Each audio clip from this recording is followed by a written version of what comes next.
میری تقریر کا عنوان ہے حوادث زمانہ اسلام کی راہ میں حائل نہیں ہوتے۔ رہے حیات میں مرگے سکوں سے ڈرتا ہوں، رہے حیات میں مرگے سکوں سے ڈرتا ہوں، نہ حادثات میں گزرے وہ زندگی کیا ہے۔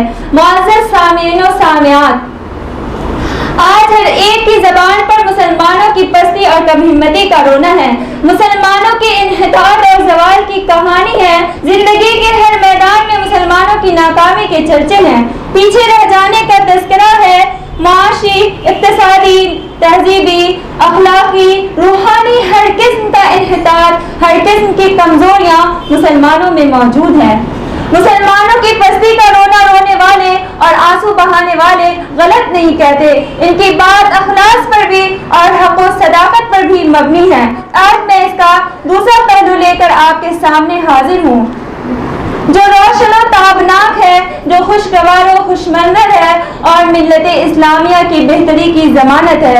محترم سامعات، مجھے کہہ لینے دیجیے کہ اسلام اور مسلمان دو چیزیں ہیں۔ مسلمانوں کے زوال سے اسلام کو زوال نہیں ہو سکتا، مسلمانوں کی کمزوریاں اسلام کی کمزوری نہیں ہو سکتی۔ اس میں کوئی شبہ نہیں کہ اسلام کے عملی مظاہر مسلمان ہیں، اسلام کی جلوہ سامانیہ مسلمانوں کی زندگیوں سے ہی اجاگر ہوتی ہے۔ اس کے باوجود یہ بھی حقیقت ہے کہ مسلمان کی پستی اور انحطاط کا ذمہ دار اسلام نہیں، مسلمانوں کی بدعملی ہے۔ ترقی کے دور میں پیچھے رہ جانے کا سبب اسلام نہیں، خود مسلمان ہیں۔ وہ اسلامی تعلیمات پر عمل پیرا نہیں ہو سکے، اس لیے وہ پیچھے رہ گئے۔ وہ اسلامی تعلیمات کو اپنی زندگی میں لا نہیں سکے، اس لیے وہ کامیاب نہیں ہو سکے۔ اسلامی تاریخ کے سنہرے واقعات ہمارے دلیل کے لیے کافی ہے، اور آنکھیں ماضی الٹیے پلٹیے، اسلاف کے داستان پارینہ کا مطالعہ کیجیے اور سوچیے دل کی گہرائیوں سے، دماغ کی وسعتوں سے کہ آخر وہ کامیاب کیوں ہوئے۔ زندگی کی ہر شاہراہ پر، ہر محاذ پر فتح مندی اور کامرانی نے ان کے قدم کیوں چومے؟ اس کی صاف وجہ یہ ہے کہ وہ نام کے مسلمان نہیں تھے، بلکہ ان کی زندگی میں اسلام چلتا پھرتا ہوا نظر آتا تھا۔ وہ اسلام کی جیتی جاگتی تصویر تھے، ان کو دیکھ کر یہ پتہ چل جاتا تھا کہ اسلام کیا ہے۔ ان کے ہوتے ہوئے یہ بتانے کی ضرورت نہیں رہتی تھی کہ اسلام اسے کہتے ہیں۔ دنیا انہی کو دیکھ کر اسلام کو سمجھ لیتی تھی اور اسلام کی تعلیمات کو سمجھ لیتی تھی۔ ان سے معاملہ کرنے والا اسلام کی معاملتی تعلیم سے واقف ہو جاتا تھا، ان سے خرید و فروخت کرنے والا اسلام کے خرید و فروخت کے اصول کو جان لیتا تھا، ان سے صلح و جنگ کرنے والا اسلام کے آئین صلح و جنگ سے آگاہ ہو جاتا تھا۔ وہ اسلام کی چلتی پھرتی تصویر تھے۔ ان کی عمل سے بھرپور زندگیاں اسلام کی تبلیغ کا حق ادا کر دیتی تھی۔ لیکچر اور تقریر کی ضرورت شاید و باید ہی پیش آئی ہو۔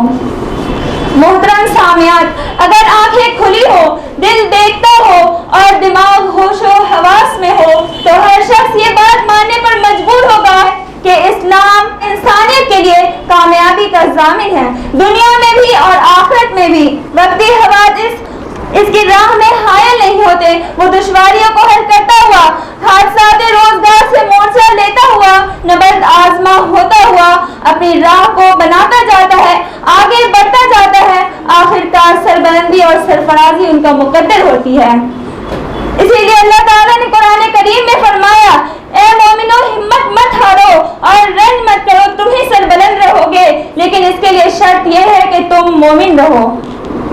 اسلام کی تاریخ گواہ ہے کہ اسلام نہ فتنہ تعداد سے مغلوب ہو سکا، نہ اندلس کے عیسائی حکمرانوں کے ظلم و ستم سے، نہ روس کے 70 سالہ کمیونزم کے سرخ اندھیروں سے، نہ چین کی جارحیت سے، نہ کسی ملک کی اقوام کی مسجدوں مدرسوں پر یورش و یلغار سے، نہ کسی نظام جبر سے۔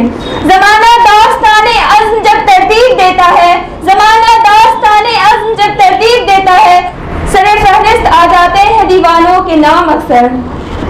بالفاظ دیگر حقیقت یہ ہے، سمندر کانپ جاتا ہے میری کشتی کی جرأت پر، سمندر کانپ جاتا ہے میری کشتی کی جرأت پر، کبھی گرد آب سے الجھی، کبھی طوفان سے ٹکرائی۔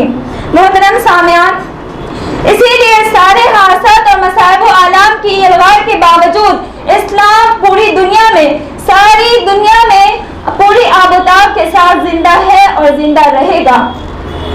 بابری مسجد کی شہادت جیسے ہزاروں واقعات اسلام کے قدم نہیں روک سکتے، ان کو اپنی زندگی سے محروم نہیں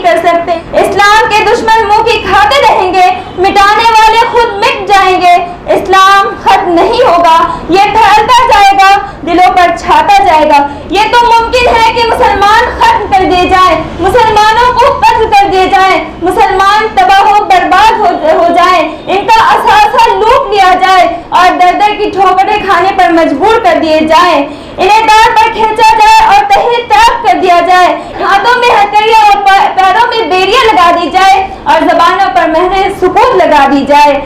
اپنے دانش میں مسلمانوں کو نیست و نابود کرنے کے سارے حربے استعمال کر لیے جائے، اس کے باوجود اسلام ختم نہیں ہوگا۔ حادثات زندگی میں ہے پیام زندگی، برق سے کھیلیں گے ہم طوفان سے ٹکرائیں گے، اللہ کو اسلام کی بقا منظور ہے، اسلام باقی رہے گا، ہم جیسے بے عمل انسان نام نہاد مسلمان ختم ہو جائیں گے، اسلام ختم نہیں ہو سکتا۔ اللہ تعالیٰ ہماری جگہ بعمل انسان کو پیدا کر دے گا، یہ کوئی انہونی یا عجوبی بات نہیں، تاریخ گواہ ہے کہ ایسا بار بار ہوا ہے، اور فتنہ تاتار میں اس وقت کی سب سے بڑی دشمن اسلام قوم تاتاریوں کا مسلمان ہو جانا تاریخ کی ایک روشن مثال ہے۔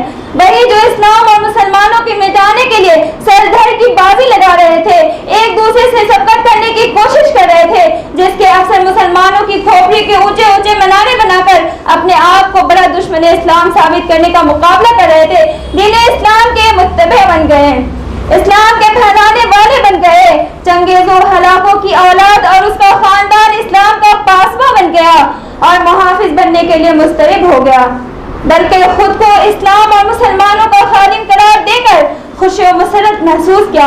اس علامہ اقبال رحمۃ اللہ علیہ نے اس پر کیا خوب کہا ہے آیا یورش تاتار کے فسانے سے، ہے آیا یورش تاتار کے فسانے سے، پاسباں مل گئے کعبے کو صنم خانے سے۔